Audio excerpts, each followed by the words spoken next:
We live. Hey, well, hello, Rob. Go ahead. Hey, so this is Rob, everyone, and Rob has written this book, Waypoints, and I'm just gonna show it to you now. Here it is. There it is. It's very beautifully designed, and you can see from there, from the cover, that it's a single man walking a lonely, long path towards very exotic imagery. So that sort of that does the job as book cover's supposed to do, and that's really what happened with Rob. He's British and made a long walk in Africa and learned a lot about himself through long walking. Now, at the British Pilgrimage Trust, we often talk about one-day routes, and a lot of our guided events are one day long. We're trying to make it more comfortable for people to feel they can do a pilgrimage that is just one day or 2 days or 3 days, rather than the kind of multi-month or multi-week journey that so many people assume is what a pilgrimage is. But there is something special about a long journey. So now we're going to sort of shift focus to the longer journeys and what that can do for people's, well, for Rob, really. What is it for Rob? So Rob, with the British Pilgrimage Trust, we'd have this structure of, to make something a pilgrimage, you have to set out with an intention. Then you set your destination, and then you walk. And your book does that. You had an intention. I'm not sure the destination was completely set. Well, you had a clear destination, but I think the way that you got there changed, didn't it? So yeah, what really got you going? Why did you set out on this long walk, and what was this long walk? Well, Guy, first of all, thanks so much for having me. I find the British Pilgrimage Trust such an amazing organisation. I'm really grateful to have the chance to have this conversation. In terms of the walk, I was essentially 25 or 26, working in a large law firm, and I was feeling like my life was going in a direction I didn't want it to. I felt that it was veering off course. I was feeling quite trapped in a routine that was, I was working extremely hard. I was spending 80 hours a week in the office, eating 3 meals a day in the canteen. I was feeling shut off from, I suppose, things that I thought would make me feel better. And I'd always been drawn through the books I'd read over many years, the idea of a long walk as a therapeutic experience, or a way to bring clarity and to find a new path. And so I was very lucky to have the chance to do it, but I began planning a long walk, and I've always been drawn to an amazing region of West Africa on the Atlantic coast. And I decided to spend 6 months walking over 1,000 miles through Ghana, Togo and Benin in West Africa. And the idea of the journey for me was to try and reset my life, to get essentially escape from that feeling of being trapped, of being unhappy that I was feeling, and to find, through, I suppose, walking 10, 12 hours a day, a different rhythm of life that could help me feel better. And it was an amazing journey. I was really lucky to have the chance to do it. And definitely I felt through that discipline and that lifestyle, I learned a lot about myself that's sort of carried through in terms of how I live my life now. And so, as I say, the book Waypoints is, I suppose, about two things. One, it's the story of that journey, that long walk in that part of West Africa. But more than that, it tries to explore and understand some of the, I suppose, the psychology and the mythology around why, and the folklore around why a long walk can be this healing experience, and how culturally a long walk has sort of become that, or have that potential. So there's a therapeutic element to it, also a sort of change of life direction element to this, and those two things are often related. I mean, if we go in our own life, if we feel like we're going down the wrong path, we use actually that metaphor, don't we? And so the therapy maybe is always about finding a better path on some level, on some metaphorical level, and so physicalizing it do you think the physicalization of that metaphor of like a path is important? You know, there's just something about the actual putting your body in, and it's almost like that gets your mind out of the way and your body starts to learn lessons, because it's quite physical, your book, you know, the sweat and the pain and the sort of almost the fainting from the heat and what you put yourself through to do it, as well as that kind of the durational element of just being on your own. And duration is really interesting. So what happens sort of rhythmically as the journey goes on? What shifts did you notice when you first started to the middle to the end? You know, how was your mind, the way you're relating to the journey, changing as it went on?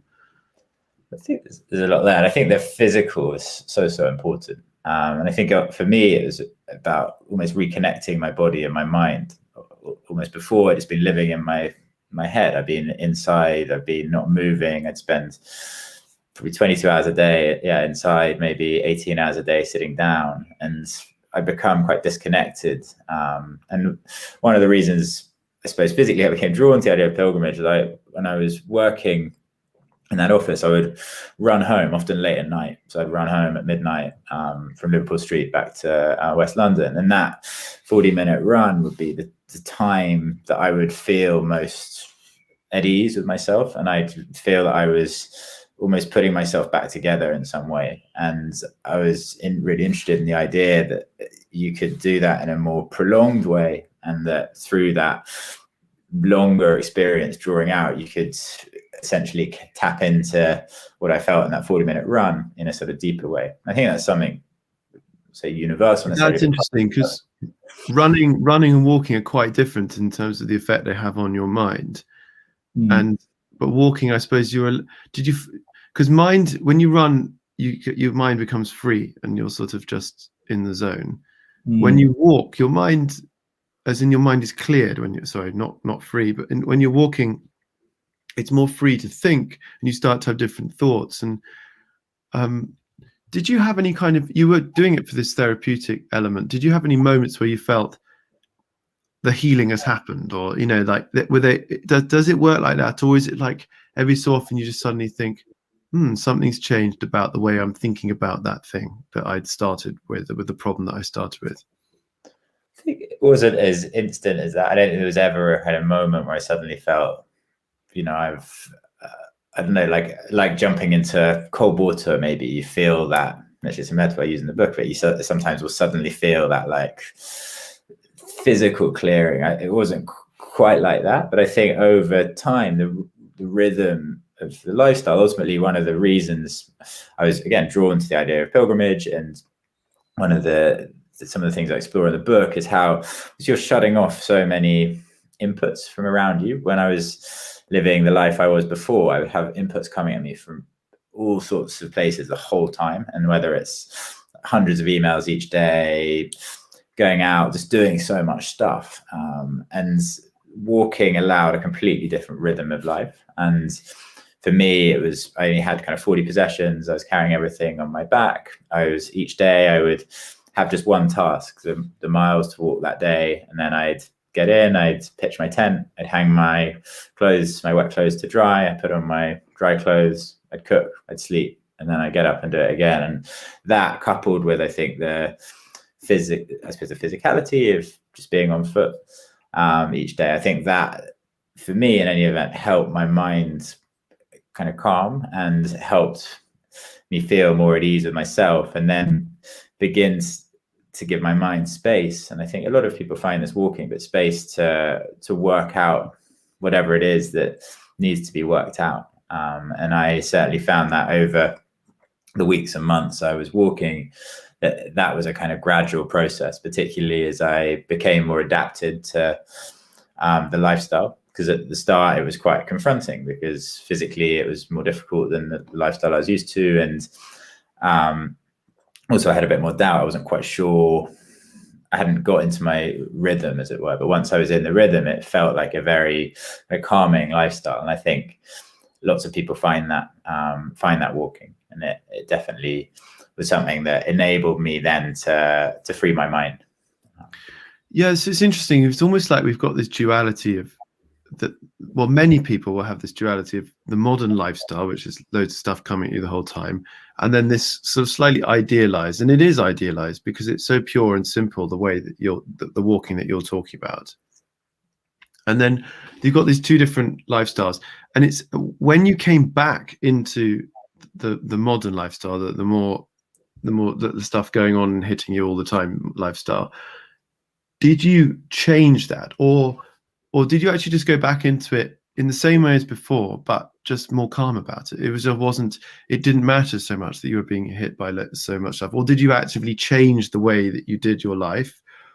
Because I mean, just from talking from my own experience, I may be a bit extreme, but I sort of do pilgrimage as a separate thing that allows me to let go, and then that helps me come back into the normal life. And it just having that balance between the two, using kind of two extremes. Now that might not be a very good way of doing it. I don't know. I might find later on in life that what I really need to do is integrate everything across the whole and make one lifestyle. But how did you change yours? I mean, did it change, or did it just mean that you could deal with it better?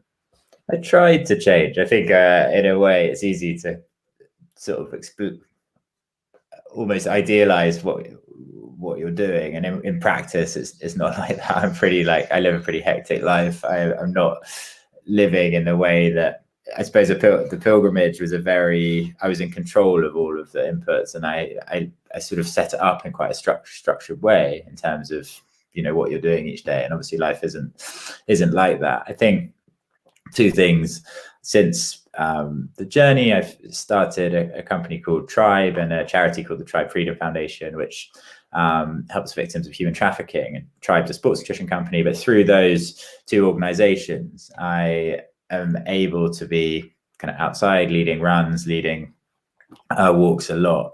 And so I'm a bit more like you. I kind of have pretty hectic weeks where I'm not necessarily living in the way that I know is I suppose taking the kind of lessons that you might take from a pilgrimage lifestyle, but then I make sure, whether it's every couple of weeks, I'm kind of reconnecting with it, but in bursts, which again probably isn't the best way to do it, but it's kind of the only way I know how to. Well, I'm not so sure. I think that in history and through a lot of the tribal cultures that you're talking about, there is this sense of you have the festival time where time stops still, and the rules and the way society works, and the feasting and the dancing, the music, and everyone coming together and having fun. Often it's fun, but it's also the rituals that do. It's a kind of separate space. They really do demarcate two ways of being. There's the normal way of being, which is like what we describe as fast paced, and then there's the festival way of being, which is that kind of set aside time. I just wonder whether that's ancient. I mean, it's that very clear defined difference between the two ways of being. And I just wonder whether pilgrimage is a version of that festival or liminal space or sacred set apart space. I don't necessarily think we need to feel bad about the fact when we come back we don't necessarily change that much.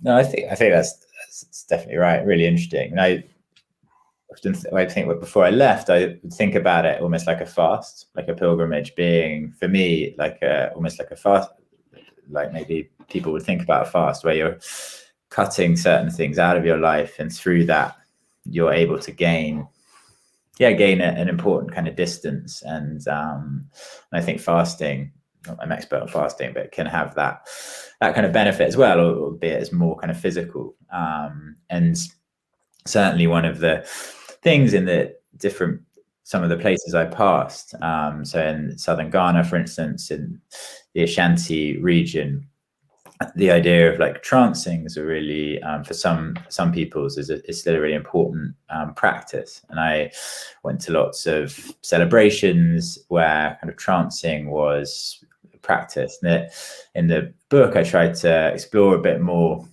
I suppose, some of the benefits of trancing, and looking at from kind of ancient Greece through to like modern Ashanti culture, and how trancing, and particularly trancing and foot journeys, interrelate, and that idea of reaching an altered state of consciousness, and how that's actually obviously you don't want to be in an altered state of consciousness all the time, but how it can be a really important exercise and mental space to create for oneself. And certainly in the part of English culture I'm from, trancing has become a less practiced, I suppose, practice. And I try to explore a bit in the book whether we might be losing something through that, and actually coming back to pilgrimage and some of the work, amazing work you guys do, the British Pilgrimage Trust. I think it's essentially carving out that kind of time and space and discipline to enable a connection with things that perhaps some people in modern life become disconnected from, whether it's with the landscape or the stories of the landscape, or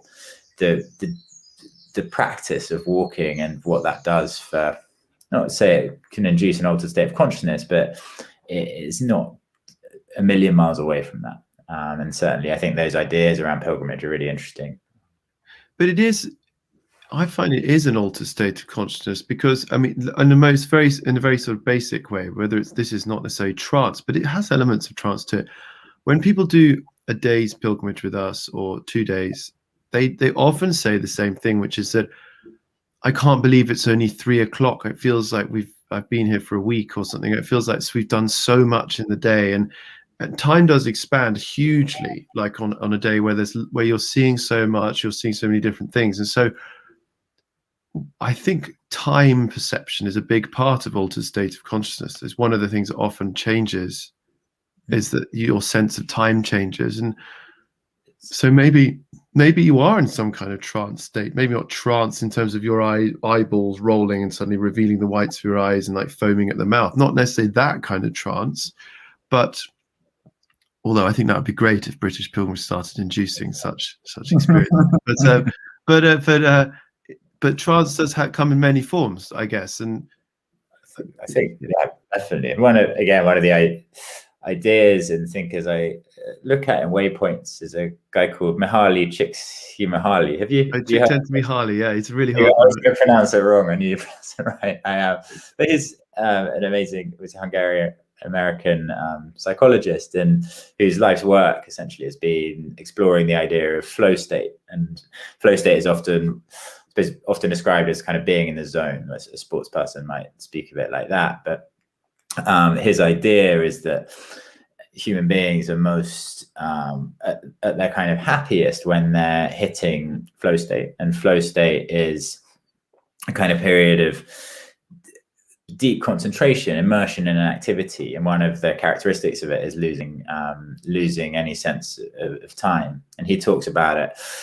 He was a big climber. He talks about it climbing, and when he climbs, finding almost this kind of communion between his body and the rock, and that in that kind of space and through that practice, feeling this complete kind of mental release and euphoria. And certainly walking and running, actually, I find that for me I suppose the practice when I feel myself in flow. And again, the idea is that I suppose the links between flow and what we might call an altered state of consciousness they're quite connected, I think. Certainly I imagine your walkers and pilgrims would, it's probably something that they would feel or have felt. Yeah, they often come wanting something from the day. So or some kind of expectation. Not necessarily they don't know what it is, but they expect something to happen. So they're in a sort of alert state, and they do pay more attention to their surroundings in general than I reckon they probably do on an average day. We're obviously, as the guides, we're introducing different aspects of the landscape. We're telling stories, we're connecting people, we're singing songs, connecting people in different ways to the landscape. But it's amazing what the people themselves bring. It feels like a bit of well, it's not a cheat. I mean, if you're a guide, you've got to sort of get out of the way, and then people will bring their own energy and their commitment to the day. And I think that's an intention. That's sort of what we mean by intention, and that changes the state of your mind. Just being special. But I suppose one of the things that's interesting about a long walk is it special to begin with, and it feels amazing. Then you're confronting all these issues, and it's really intense, and you've got to really quite quickly get into the zone. Otherwise, you won't keep walking. But I guess there are moments when actually it starts to become boring. And there are moments where you can only just see lots of miles ahead of you, and you just think, God, this isn't great. And then you lose that sense of that sort of beautiful trance and the flow, and it's almost, I don't think, I'd be really surprised if someone was in total flow for the whole journey. I mean, it's just impossible, and not even, let's say, desirable even. No, I think that 100%. So I didn't mean to give that impression that I was. I mean, No, I know. So I'm just sort of talking about the issues. You know? Continually like frustrated. You know, I think back on the walk, I was often like very frustrated with, with myself, with the landscape. I was feeling kind of hot bothered. I'd be lost. I'd be kind of worried about, worried about all sorts of things. But I think something really interesting about taking a really prolonged period of time, and it's ultimately very unrealistic for lots of people. So I'm aware how kind of privileged I am to have had the opportunity to walk for 6 months. It's not something that lots of people can do. But I think you do get into that, I suppose, through that monotony. I think you can find a kind of, exactly a clarity, but a different way of thinking about yourself and thinking about life. And I try to explore some of the, I suppose, the journeys or the thinkers who kind of I've inspired me, like back to like Thoreau and like Walden, and that kind of idea of like living in the wilderness and building a cabin and connecting with something more kind of essential, I guess, like cutting out the kind of what he saw as the like frivolous elements of life. And there's some amazing journeys or experiences of kind of books that I don't know how I found, but I was reading over the years and now kind of out of print, but stuff like a Richard Byrd, who was a polar aviator in the 1930s, and he spent 5 months in the winter in Antarctica, like over 100 miles from the nearest human habitation.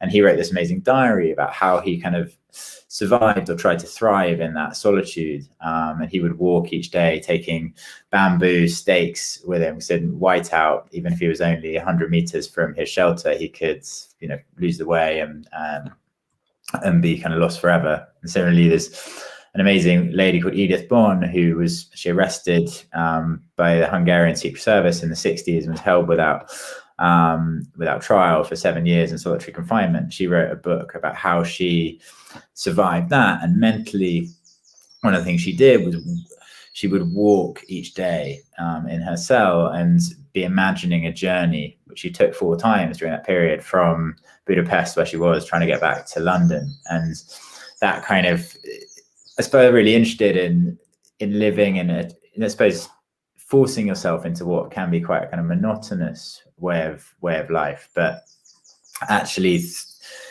in coming through that and in kind of almost like a fast, I think there are like real mental benefits to it. And that's one of the things I find really interesting about a longer pilgrimage, and really powerful about a longer pilgrimage. It's that connection with a really simple way of life and routine. And I think there's a really interesting body of kind of stories and experiences of other people who've tried to put themselves in those kind of positions and what they've learned from it. And again, at Waypoints, I try to kind of loop those things together.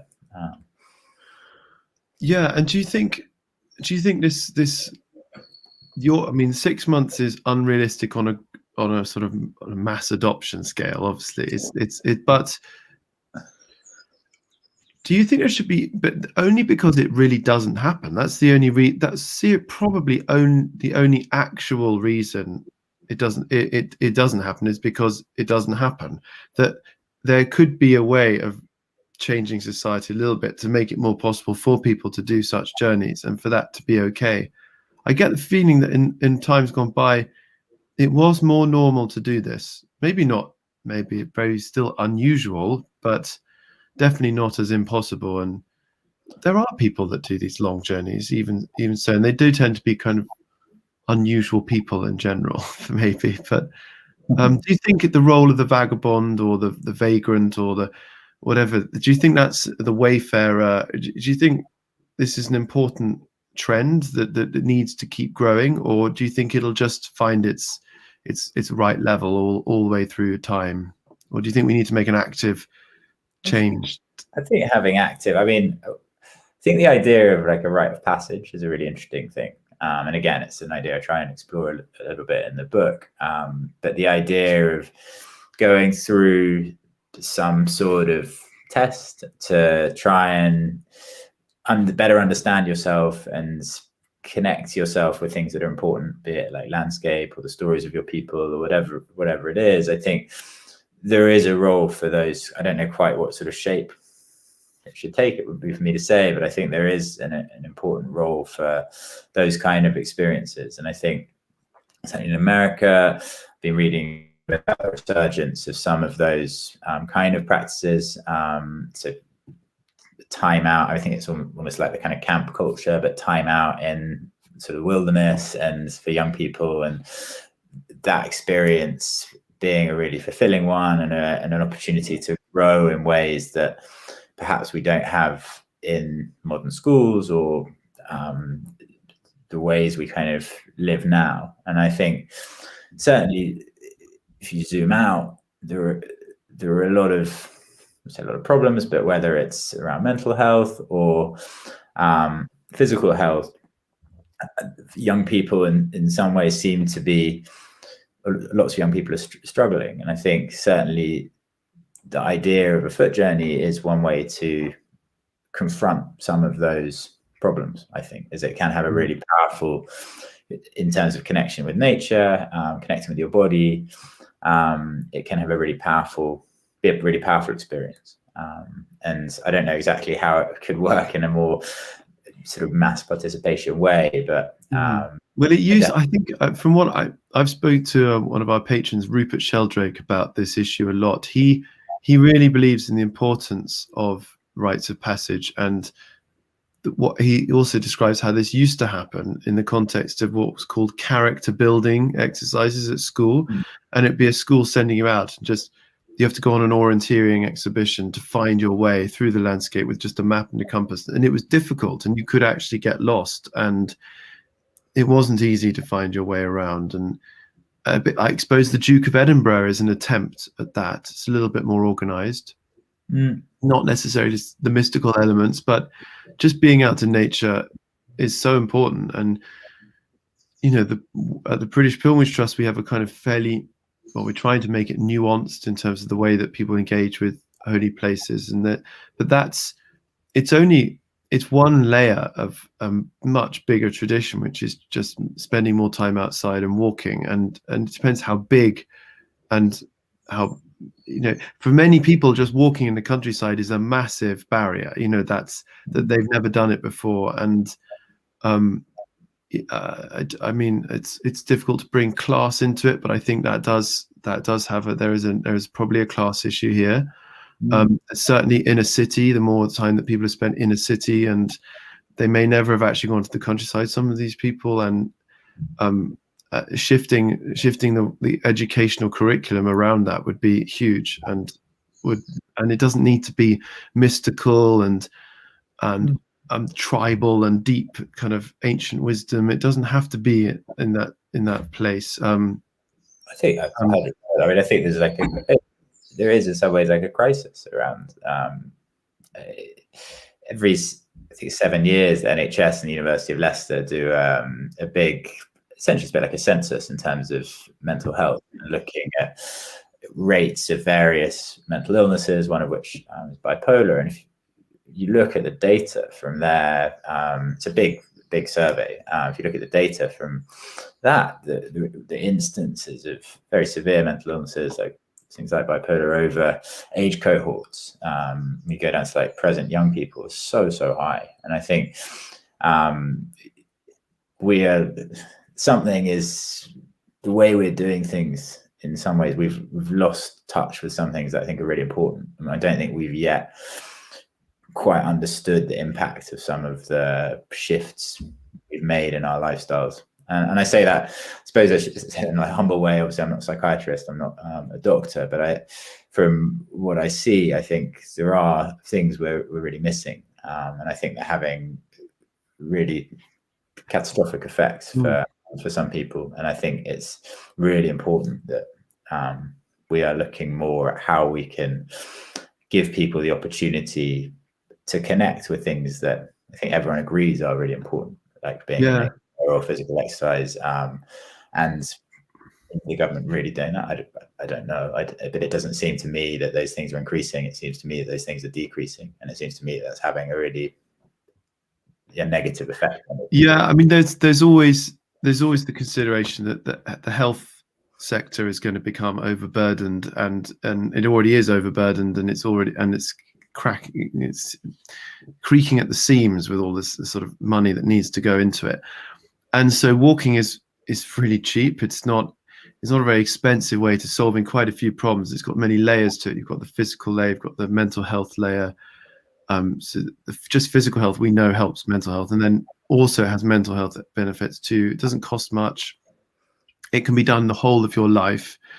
It's something that people can do into their 80s. You know, if we had a national campaign to make walking, make walking great again, then it would hugely change. Yeah, Britain is great. Walking is great. And they would just completely change the dynamic and around walking, and hopefully would introduce so many people to it that would never have thought of doing it before, and save lots of money. And also in one activity, it just covers so many things, and it's also to a certain extent fun.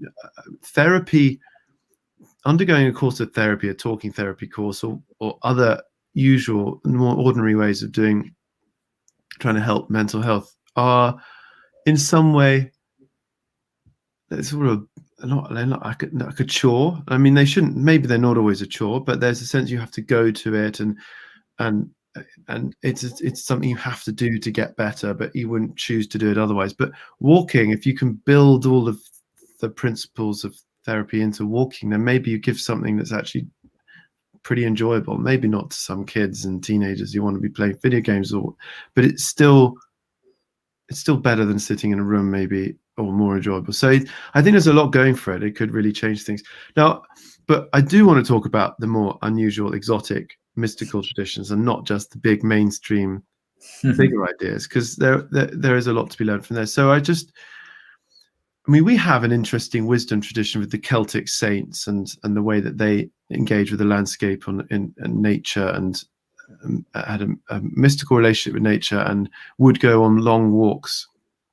But we've lost a little bit of that. That doesn't seem to happen so much anymore. But what things did you learn from your times out, and what from the African tribes? What like, I don't know how many tribes you met and how many you got used to, but what did each tell you? If there's like one take home from each tribe, and then how we could take that on as Britain. I mean, it's a hard question maybe, but I think broadly it's a bit simplistic, but broadly the journey was I suppose structured around three kind of different zones. So the first zone I passed was in southern Ghana, largely kind of forest zone, and I suppose the dominant cultural tradition there draws very much from the Shanti tradition. And the second kind of zone was in northern Ghana, which is a much drier and a little less settled, I suppose, or less densely populated. And there were lots of different ethnic traditions in that northern part of Ghana. One of the dominant people there, the kind of Fulani people, who traditional Fulani both live in kind of settlements, and there's a nomadic tradition. And then the final kind of zone was in southern Benin that I passed through, which is where, again, lots of cultures come from, a mix, but I suppose the most well-known from a kind of Western perspective would be the Yoruba and Voodoo culture. And one of the things I was really interested in before I left, and increasingly when I was walking, was particularly around kind of Fulani and the idea of nomadism, and the traditional Fulani are pastoral nomads.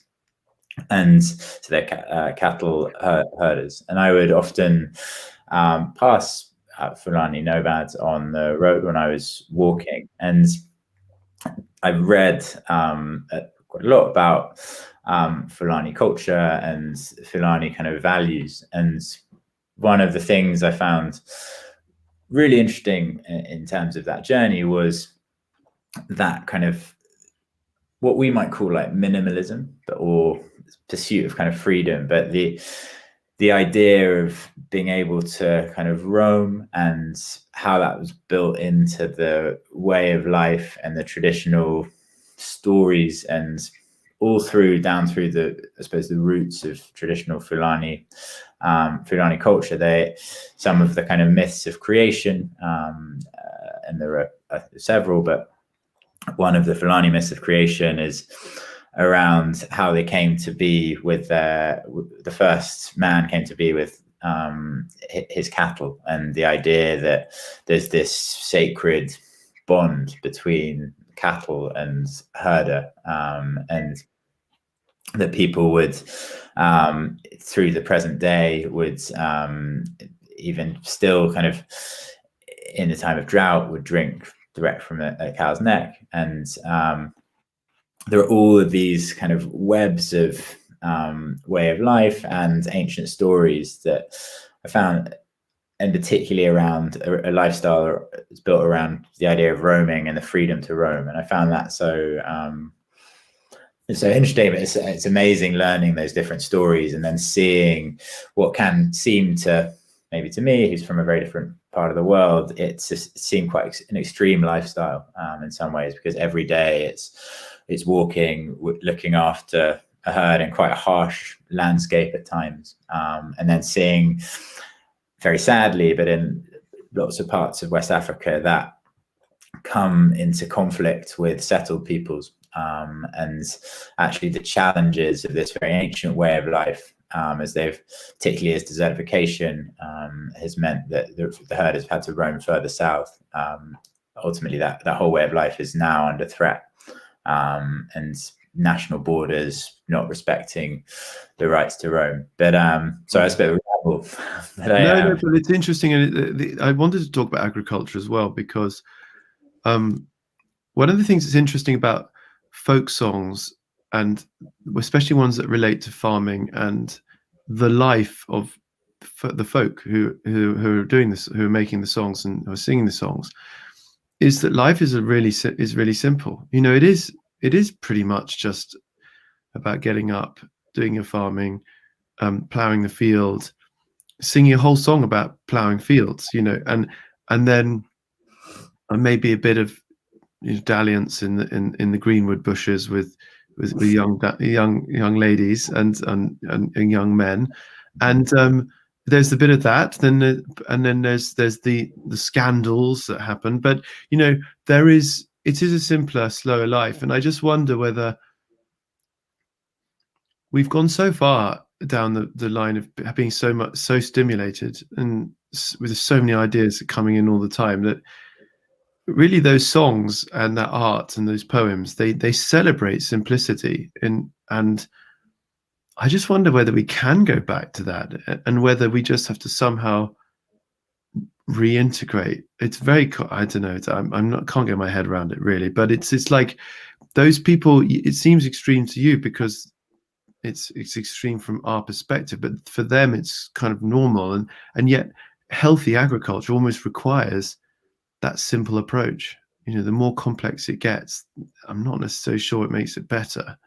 It's been amazing. I don't know if you saw it, a piece in The Guardian, maybe 6 weeks ago or 2 months ago. It was from a farmer in Wales, and the headline was like, "I've eaten the same meal for supper," or it was like eggs, beans, and something for supper every day for 70 years. And then he wrote, it was a kind of a day in his life almost. And he wrote about how I think he'd left Wales for England once, but that was the only time he'd left.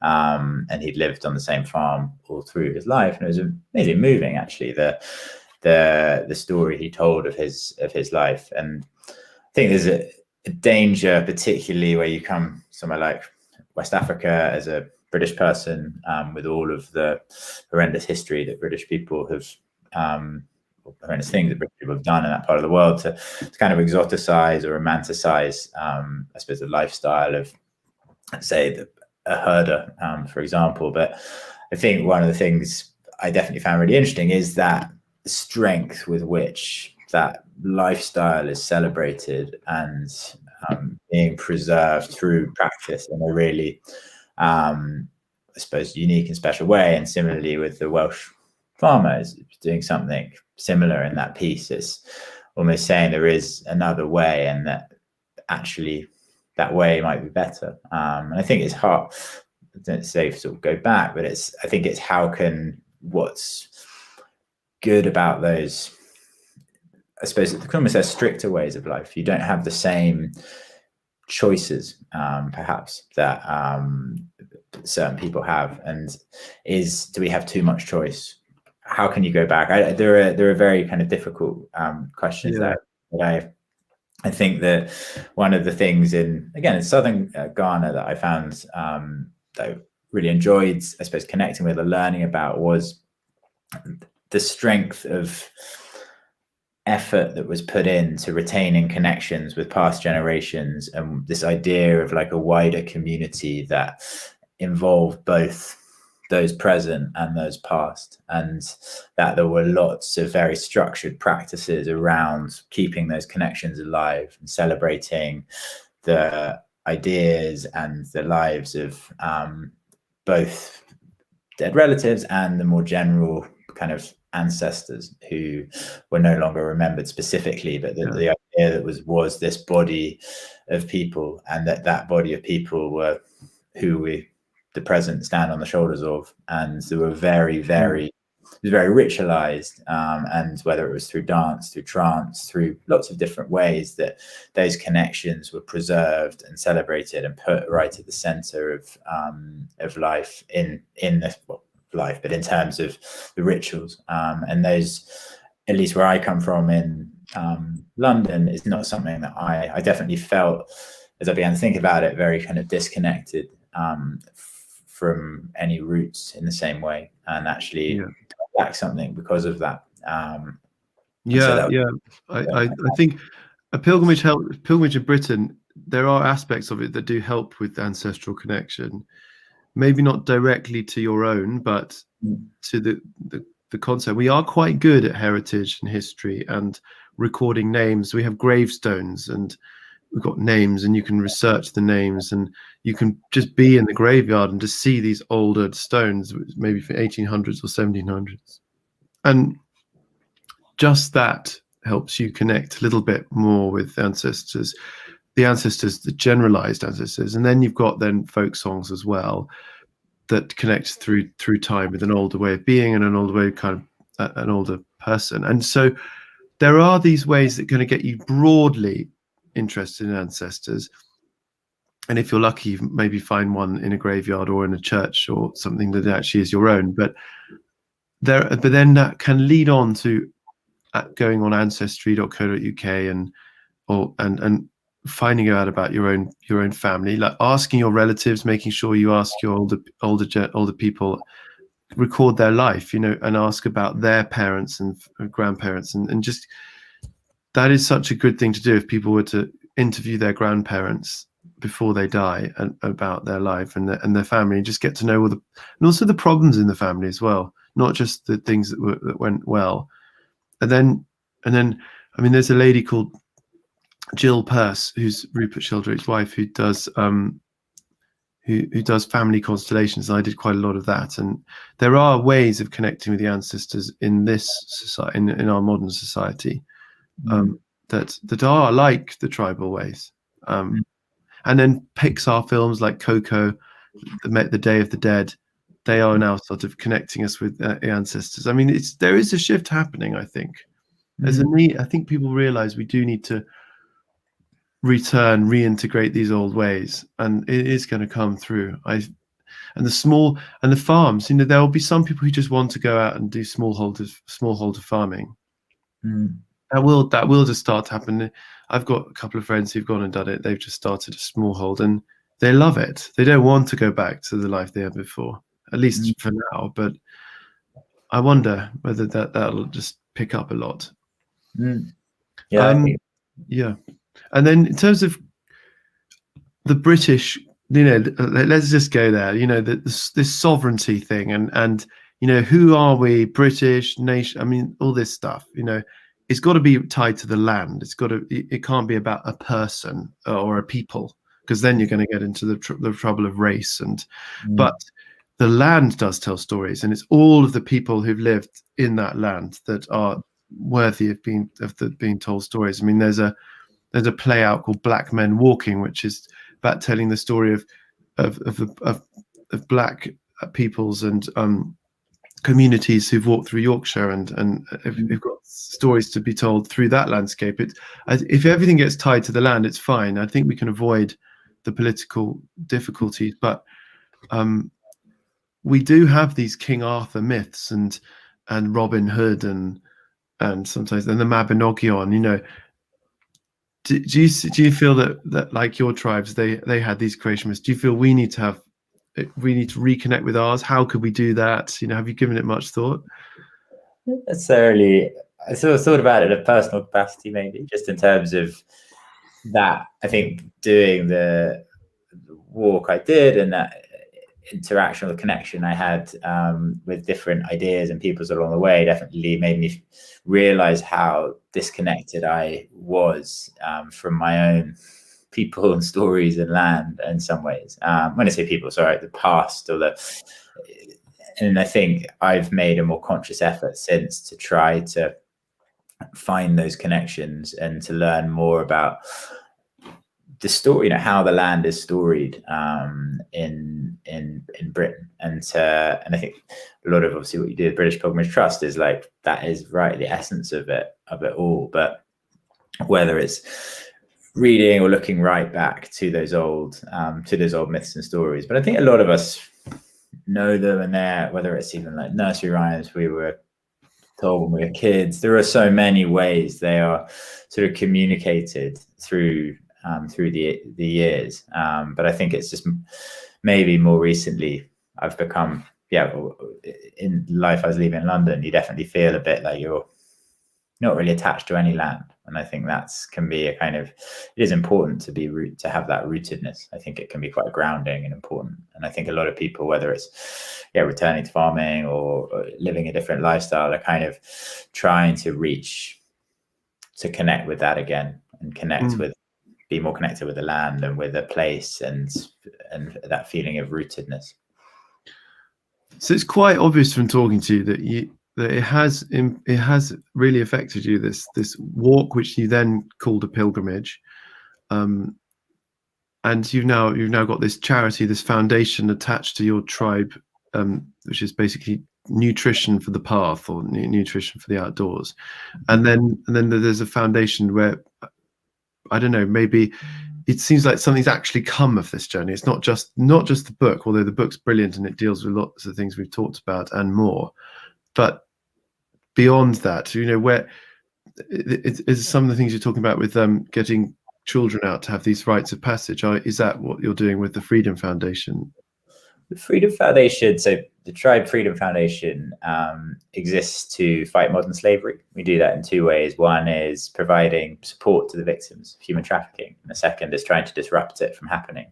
We're a small organisation. We're just coming up to having raised £1 million so far, which is really positive. One of the things we do is we fund, I suppose, homes that provides care for human trafficking victims who've often been through the most unimaginably traumatic circumstances. We've started with how Tribe kind of connects to that has historically been, we have a big community of people who run, ride, hike. We put on events for those people, and often they would fundraise while participating in those events for the work of the foundation. One of the things we're trying to do now and do more of is provide the type of experiences as a way to help human trafficking victims to grow, basically. And we did an amazing project called Hike for Freedom. It was actually, the last one was now 2019, so pre-COVID, but it was a women-only project, so I wasn't sort of on it, but with an organization called the Helen Bamber Foundation and the Tribe Freedom Foundation.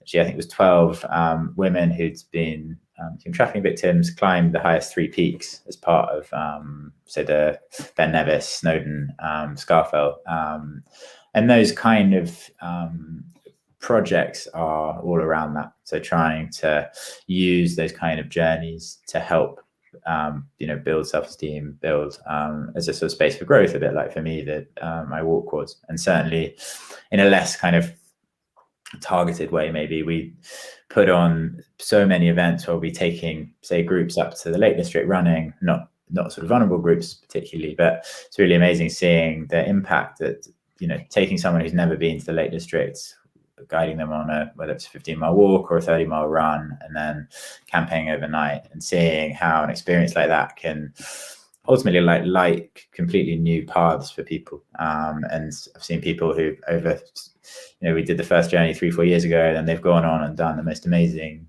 things. And actually there's something really simple like walking or running, and I've seen it myself. It's such a simple practice, but it can change your life. And certainly Tribe is, I suppose, built with that belief. And not to try and overblow what we do, we also, we make energy bars and protein bars. So I'm not saying we're saving the world. No, but but I suppose I definitely believe that and that something as simple as running or walking can. But both have come from this walk, this pilgrimage, presumably the need for decent nutrition was made pretty abundantly clear from your walking. So there's that side. That's you're helping people there, and then you're also helping people get out and have this experience of the Lake District or wherever it is. Basically, what to our viewers, imagine what could happen to you if you did a 6-month tramp round, a pilgrimage around Britain. How would you change? What would you end up creating? You just don't know. And I think that's what's so special about you've done the book, and that's important to put a record down. You've built something extra on top, and you've changed inside. This is what walking can do. And thank you for being yet one more person who is helping this revival happen. Thanks so much, Rob. All right, thanks so much. It's lovely to have a conversation. Yeah, you too. Bye-bye. Bye.